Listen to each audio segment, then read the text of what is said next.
a player that every time he was on the field, I felt like I had to get out of my seat just to appreciate whatever he would do. If he would have won a World Cup, we'd be talking about him in a different category of left backs. It's a good show.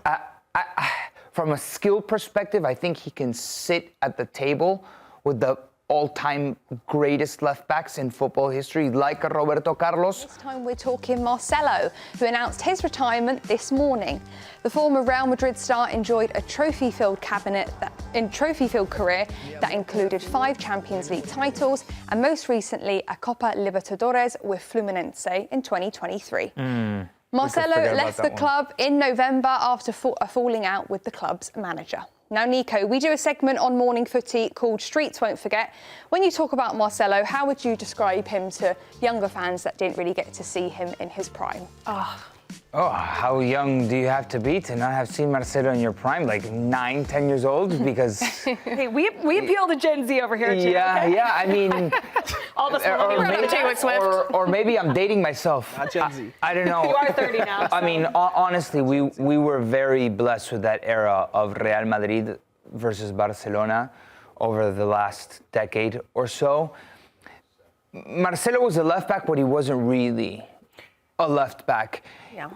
He was so attacking minded, but he had the verticality, but he also had the playmaking ability. He was good with both feet, and he could shoot with his right. He could shoot with his left. He had this flair to him that left backs don't often have. He's up there without a doubt. He's up there with one of the greatest left backs of all time. Agreed. You group it in that category, 100%.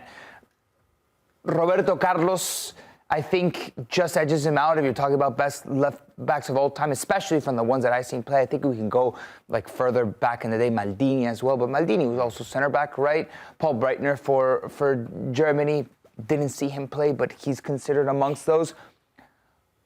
But from my recollection, my football memory, this guy was saucy like not too many fullbacks I can remember, and him going man for man with Messi in many Clásicos, that was absolutely epic. Yeah. You think that Marcelo is sort of the prototype for what we're seeing as this attacking outside back, but can play defensive, but ultra creative. But to me, his creativity level and how good and cheeky he was on the ball, no one compares. But I feel he kind of set that standard of, an outside back can play like this and can play like they're a winger.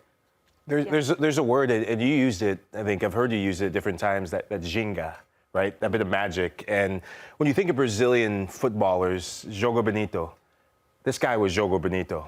He played with a smile on his face. You could tell he went out there like an artist to express himself. And I think back to, I forgot, I mean, they won so many Champions League underneath them, but there's a clip that plays in my mind, and it's not the goals that he scored, which he scored some massive goals, but there was a ball, it was at the Allianz Arena against Bayern Munich, diagonal ball gets played to him, and he stops it on a dime, and just stands right there, and he looks at everyone, almost as if to say, yeah, I can do that. I can do anything that I want with the football at my feet. And just the expression of true joy that it is, Marcelo, and that we love to see in the world's game. And a player that every time he was on the field, I felt like I had to get out of my seat just to appreciate whatever he would do. If he would have won a World Cup, we'd be talking about him in a different category of left backs. It's a good show.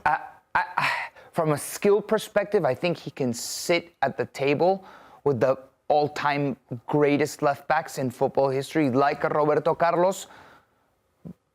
But overall, I don't think it's the same thing, especially for a Brazilian player. And he's grouped with the Brazilian team that loses 7-1 in a World Cup to Germany.